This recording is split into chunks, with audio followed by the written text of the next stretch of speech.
Saudara jajaran Kodam Iskandar Muda saat ini telah melakukan vaksinasi kepada seluruh prajurit dan staf mencapai 90%. Masyarakat juga diminta tidak perlu takut dalam melakukan vaksinasi. Prajurit beserta seluruh staf Kodam Iskandar Muda sudah menjalani vaksinasi.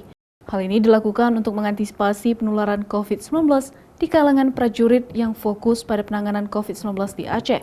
Sudah 90% vaksinasi telah dilakukan di jajaran Kodam Iskandar Muda.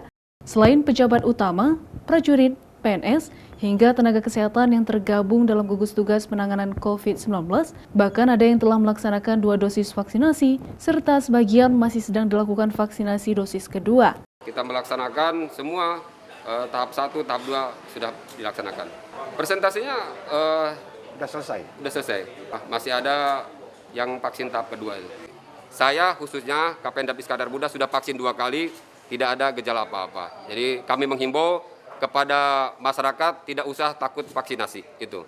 Kapendam Iskandar Muda meminta masyarakat tidak perlu takut untuk melakukan vaksinasi.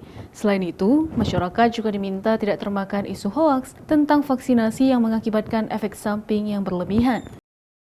Syahril, Kompas TV, Banda Aceh.